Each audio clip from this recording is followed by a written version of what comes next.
Hello to my abnormal psychology students. Hope you're all continuing to do okay. Let's see. So today is going to be the first of a number of lectures on schizophrenia. And again, it's a new topic.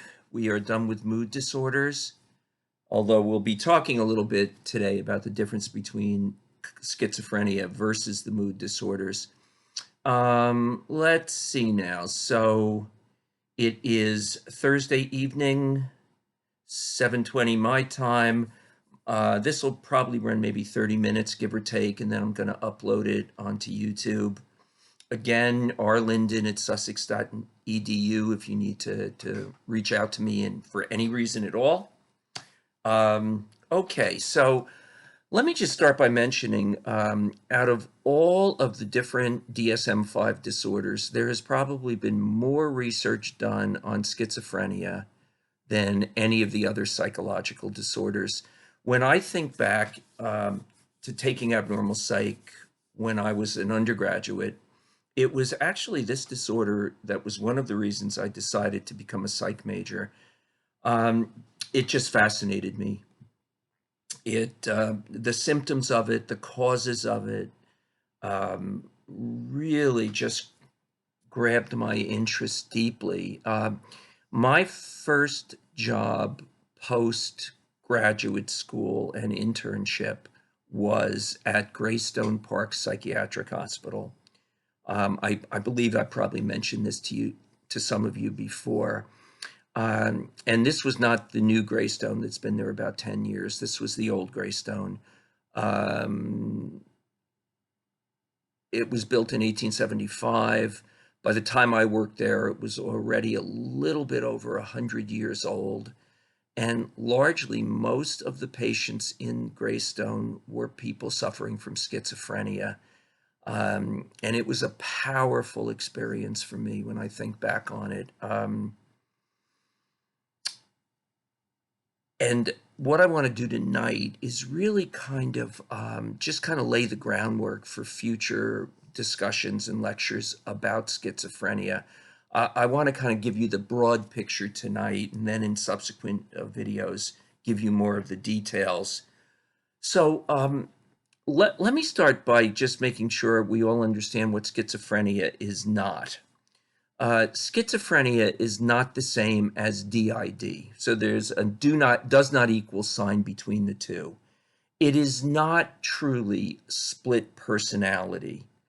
A lot of people believe that if a person's schizophrenic, they have like a Dr. Jekyll, Mr. Hyde sort of split existence. That's not what schizophrenia is. Now, earlier this semester, we covered DID, so you know what that is. The word schizophrenia really is, I believe it's Latin for split mind. Not split personality, but split mind. And I think that that's a good way to think of it. Many years ago, the old name for schizophrenia was dementia praecox, Praeco COX. And it was believed at that time that schizophrenia was actually an early onset form of dementia. And that's not exactly what it is, but I can understand how that view kind of came about. Some of the symptoms of schizophrenia resemble some of the symptoms of dementia: loss of intellectual ability, loss of intellectual functioning. There are references to schizophrenia going back into the Old Testament of the Bible. It is a disorder that is universal. It is found everywhere on the planet Earth. It affects about 1% of humanity, which is kind of interesting. When you look at the frequency in the population of schizophrenia, it seems to be about 1% no matter where you look. Another thing that's kind of interesting about it is, while it's not exactly true, but overall the rates of schizophrenia in males and females is very close to identical. And this is unusual. Many psychological disorders are more common in certain cultures and or less common in other cultures.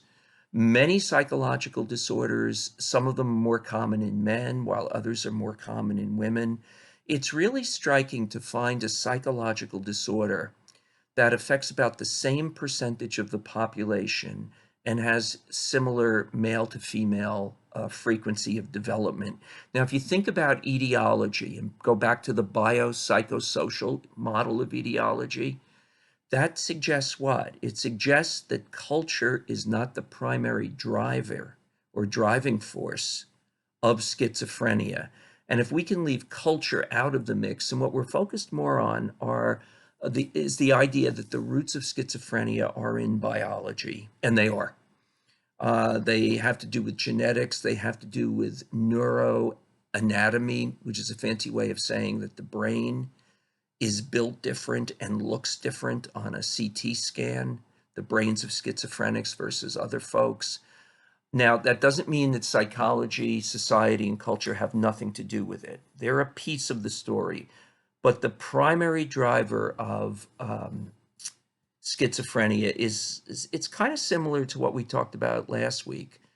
One of the primary drivers of the bipolar disorder is genetics and biology. That's also true for schizophrenia. In fact, schizophrenia and the bipolar disorder, while they are two different disorders, share some, not all, but some genetic vulnerability. So there's some kind of a genetic overlap between schizophrenia and the bipolar disorder. So it means split mind, and what that word really means is that one way to think about schizophrenia is when a person develops the symptoms of schizophrenia, their mind splits or disconnects from what we're going to call shared reality. Right? Now, you and I know that every human being is an individual, and every human being has their own unique view of what's going on in the real world around them, right? We talked about this a number of times over the semester. You and I could go to see the same movie, see the same data coming in through our eyes and our ears, but have two different perceptions of the reality of what that movie was about, right? So yes, we all have our own individual reality, but schizophrenia is something different. It's a disconnect. It's a split from shared reality. So, for example, even though we are all unique and have our own worldviews, we all tend to agree in day-to-day functioning that certain pieces of reality are shared. That's a ceiling up there, and this is the color blue, and it's a blue shirt. And our class, until we went online, met on certain days of the week and started at a certain time and finished at another time. I mean, those are the kinds of things that we all agree on. We agree, even if we don't always obey them, we agree that red lights have a particular meaning in America, and yellow lights, and of course yellow lights mean go faster, and green lights have a different meaning, and on and on. What happens in schizophrenia is that an individual experiences periods of time in which they disconnect from shared reality. Another way to conceptualize this is imagine that there's a line between the world of fantasy and imagination in your head and the world of reality, right? Now, in schizophrenia, that line between the imagined world and the real world begins to vanish. If you're 2 years old and you don't have a clear line between fantasy and reality, we call you a normal 2-year-old kid. But do we expect, as we move through childhood into adolescence and then adulthood, that even though we can still fantasize and get lost in this creative space, do we expect that a line emerges cognitively, a psychological boundary or a boundary line between the world of fantasy and the world of reality, right? For us to function as adults, we need to be able to negotiate that line. And when we're over here, lost in our imagination, right, that if we need to, we can shut that off and then come back to this world of shared reality. part of what's happening in schizophrenia is that psychological boundary between the imagined and the real begins to become permeable. Holes appear in it. Now, I'm not talking literally, right? There's no part of the brain in which holes appear, right? I'm talking more conceptually on this, right? And so a person with schizophrenia, um, for whatever reasons, loses the ability, or the ability weakens to distinguish the imaginary from the real. Now, another way that you'll hear this sometimes phrased is loss of reality testing. If you and I are in a classroom together and suddenly there's a really weird noise out in the hall, right? And I hear that noise, I'm going to look like this. And then I'm going to look at you to see if you are also looking like what the hell just happened, right? We, more than we realize, we rely on each other to create a shared sense of reality. And this is called reality testing.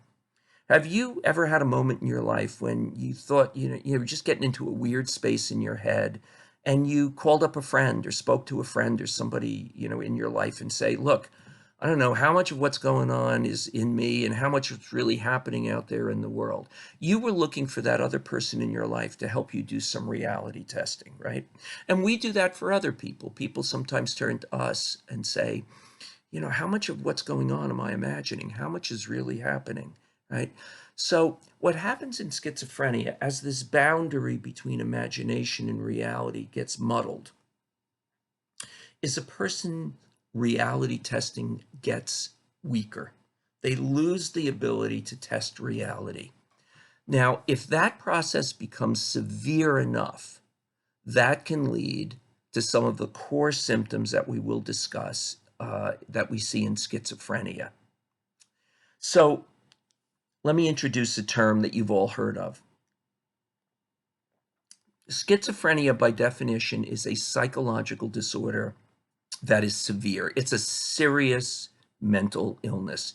It's not like being kind of anxious or a little bit depressed. It's a whole other level. Even milder cases of schizophrenia are still in the scheme of severity out there. They're severe. And part of the reason, I think you can already begin to see where this lecture is heading, right? When a person loses the ability to fundamentally distinguish between fantasy and reality, is that going to affect their level of functioning in the world, not just in one way, but in every way?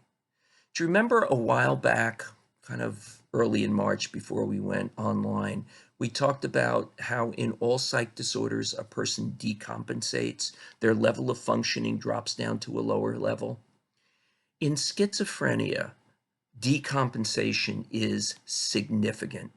A person significantly loses the ability to function well in the world, in their relationships, at work, in their ability to sometimes drive a car, in their ability to take care of themselves and make good life decisions. And then it can get into very basic things like taking a shower, brushing your teeth, putting on clean clothes. We call those things ADLs, activities of daily living. So schizophrenia is one of those disorders that it affects the quality of a person's life in general. And it's because how severe the loss of reality testing is a very big deal. Now, if you and I are coworkers, or if you and I are family, if I am cognitively falling off that cliff and I'm beginning to decompensate with schizophrenia, would you agree that that's not just my problem? That's going to have an impact on you, on my relationship with you, right? Might I begin to act in ways that frighten you or you find bizarre and strange, and you don't know what to do to help me? And so, when you say that schizophrenia affects only about 1% of the population, the optimistic thought is, well, that means 99% of people don't get it. But if I develop schizophrenia, it's going to have impact on the way I relate to other people in my life. So it's a devastating psychological disorder. There are treatments for it. We will eventually get into that down the road. There is no cure for it. A relatively small percentage of people with schizophrenia have one episode in a lifetime, and then a year later or before that, it's gone. It never comes back. But unfortunately, for a lot of folks, the arc of schizophrenia is similar to the arc of bipolar disorder, meaning for a lot of people, once it emerges in adolescence, it tends to be an ongoing challenge in life. So let me introduce that term that I was talking to you about a few minutes ago. The term is psychosis, and I know that's a word you've all heard of. Schizophrenia is a disorder where, untreated, the symptoms are generally psychotic symptoms. And what psychotic means is loss of shared reality, loss of reality testing. When a person becomes psychotic, they develop symptoms which again interfere with their ability to distinguish the real world from the imagined world. Now, psychosis is not by any means limited to schizophrenia. There are many psychological disorders which can sometimes involve psychotic symptoms. A person can develop such a severe depression that they are psychotic. A person who's bipolar can have psychotic episodes either when they're very depressed or at the opposite, when they're very manic. Are there lots of drugs people take and get addicted to, which by definition, the drugs make you at least temporarily psychotic? I mean, alcohol is the famous one. Alcoholism is not one disorder. There are many pieces to that puzzle, but you've probably all heard of DTs, delirium tremens, tremens. And in the DTs, a person who's addicted to alcohol can have symptoms in which they have vivid, terrifying visual hallucinations and tactile hallucinations. They see thousands of spiders on their arm and they can feel them, right? And they become terrified. So psychosis is not by itself a disorder. It's a cluster of symptoms that involve a disconnect from shared reality. But in schizophrenia, the symptoms are by definition of psychotic proportion, and that's a very big deal. Let's distinguish the word psychotic from the word that's been around forever, but is not in the DSM anymore. It's called neurotic, neurotic. Neurotic people also have symptoms, but the big difference is when somebody is neurotic, they maintain insight and self-awareness into what is going on in them. So a lot of anxiety disorders that we covered earlier this semester used to be called neurotic disorders. Imagine somebody with OCD who's washing their hands 600 times a day. That's a neurotic problem. It's a problem, don't get me wrong, but it's a neurotic problem, right? Do people with OCD have insight and awareness into the fact that they have a problem? In a psychotic disorder, the symptoms can become so severe that sometimes what happens to a person is that they lose the insight and judgment and self-awareness, and they don't even realize something is going on. If I was full-on psychotic and I'm hearing God ordering me to do things, might I at that moment not even realize that that's a symptom and really believe that that's a valid, that is really happening, right? If I'm psychotic and I believe that coworkers are trying to poison me, could that so consume my worldview and be so real to me that if you try to logically prove to me that that's kind of a mad or crazy thought, you're not going to make progress, right? I'm not going to be able to process that.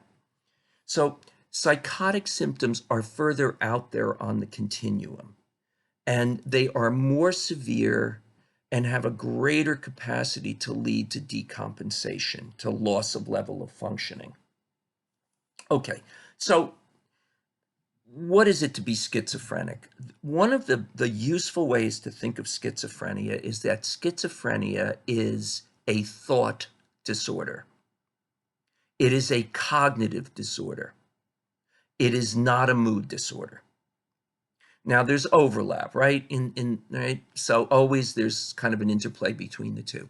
But if you go back to what we were talking about, over the last few weeks, mood disorders, different types of depression, right? Dysthymia, seasonal depression, major depression, bipolar disorder type 1, type 2, cyclothymia. In any of the mood disorders, the heart of the problem is a disturbance in mood. And to go back to what we already know, either mood becomes too low, which is some form of depression, or mood gets too high, which is some form of mania. In schizophrenia, the fundamental problem is different. Now, there are problems and disturbances in mood in schizophrenia, but that's not the heart of the problem. The heart of the problem are disturbances in cognition, thinking.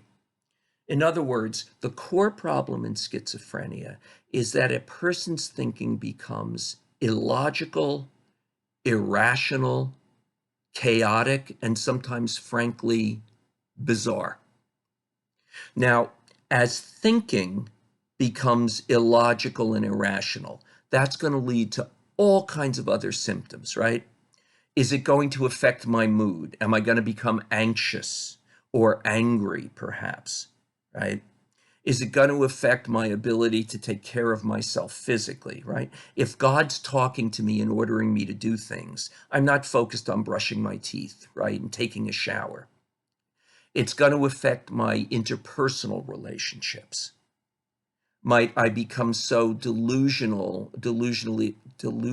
obsessed about the idea that my thoughts are being controlled by the FBI, that if you talk to me, I can't even pay attention to what you're thinking, because I'm terrified of what's going on, right? So it's going to have a lot of symptoms. But the heart of the problem in schizophrenia is it is a thought disorder. It is not a mood disorder. The bipolar disorder is fundamentally a mood disorder, which affects the way we think. In schizophrenia, the heart of the problem is it's a thought disorder, which affects our mood and every other part of our life. Now, if you look up schizophrenia in the DSM-5, what you will notice is the list of symptoms goes on page after page after page. There are more potential symptoms associated with schizophrenia than pretty much almost any other DSM-5 disorder. Now, we're going to go through a lot of those symptoms in future, lectures.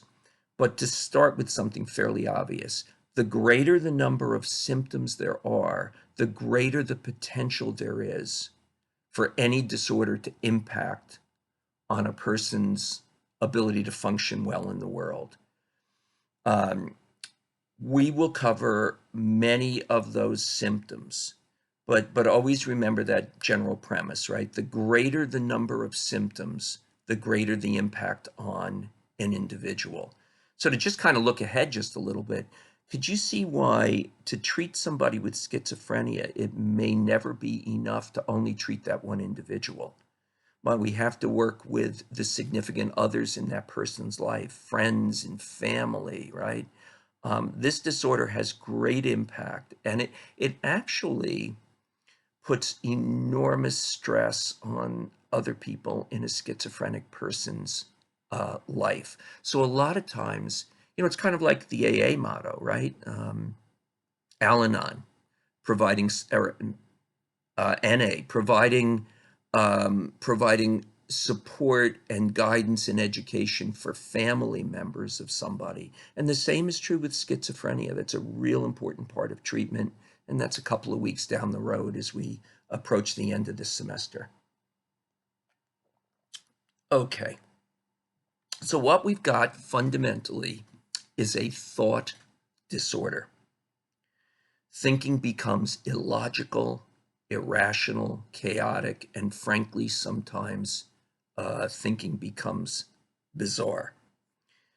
Now, the old theories of this disorder, of course, tried 40, 50, 60 years ago. It was very popular back then to believe that the causes of this disorder had a lot to do with a child being raised in the first couple of years of infancy in a highly dysfunctional way by a dysfunctional mother. Mothers have always been blamed for this. What we know today is that that is not the heart of this story. This disorder has its roots in biology. It has its roots in physical, structural, anatomical differences in the brain. It has its roots in neurotransmitter differences, those neurochemicals that regulate behavior. So we're going to be getting into that. But for right now, I mean, I think that probably the biggest takeaway, from this first lecture is simply to realize what this disorder involves. And it's a disorder that involves thinking and cognition. Now, there are many symptoms, but they can all be divided into one of two categories. They're either positive symptoms or they are negative symptoms. And the last thing I'm going to do in this lecture is clarify the difference between positive versus negative symptoms of schizophrenia. The word positive does not mean good. And we're not using the word positive in a good way. There are no good symptoms. But positive symptoms mean that there is something present in that person's behavior that ought not to be there at all. In a positive symptom of schizophrenia, a maladaptive behavior is present. It is positive. We see it.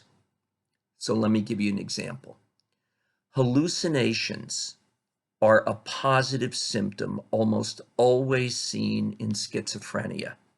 They should not be there, but they are, thus positive. Now, we're going to get into this soon, but most schizophrenic people off their meds have auditory hallucinations. They hear voices. They hear things that are not really there, right? Thus, a positive symptoms. Some people with schizophrenia see things that are not there, visual hallucinations. Okay, so hallucinations are an example of a behavior that should not be present at all, but it is present, thus a positive symptom. Now let's talk about a negative symptom. Negative symptoms are exactly the opposite. In a negative symptom, some piece of behavior that should be present in a psychologically healthy person is absent or missing. To put it another way, in a negative symptom of schizophrenia, an adaptive behavior, a healthy behavior, is absent or missing. So you see the opposite, right? Let me give you an example of a negative symptom of schizophrenia. There are many. One of them is called lack of volition. Volition, V-O-L-I-T-I-O-N. Volition is the ability in you and me to self-initiate behavior. It's the ability in us to drag our butts out of bed in the morning when we don't really want to get up. It's the ability in us to have enough volition or self-motivated behavior to brush our teeth and take a shower, even if we're not in the mood. One of the negative symptoms frequently seen in schizophrenia is lack of or loss of volition. So a lot of schizophrenic folks, even if they're on their meds and the meds are helping them, they will still have a lack of volition. They'll just sometimes, unless you, in a kind, caring way, motivate them and push them a little bit, they'll kind of stare off into space and sometimes smoke 2 packs of cigarettes a day. And they won't do anything. So there are a number of positive symptoms. There are also a number of negative symptoms in schizophrenia. Now, since the mid-1950s, there have been a variety of medications that work chemically in the brain to alter a variety of things going on in the brain that can not cure schizophrenia, but control some of the symptoms. Which symptoms? Not so much the negative, more the positive. So a lot of the meds that are used to treat schizophrenia, the original one from 1954 that was marketed in the United States, Thorazine, Thorazine, the generic is called, just lost the word, right? Not Compazine, right? It'll come back to me. Don't worry about it. But Thorazine was the first antipsychotic to be marketed. There are many other ones today.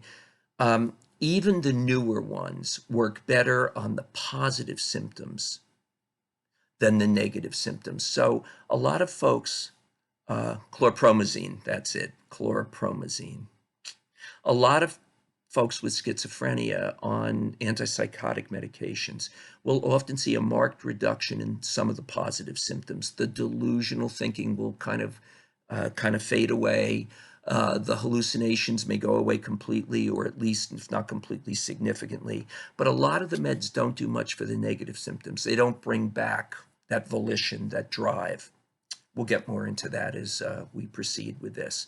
Okay, so we're at 31 minutes now. We've kind of covered some of these basics of what schizophrenia is and positive versus negative symptoms. And again, it becomes really critical for you to dig into the main textbook and the readings, that chapter on schizophrenia.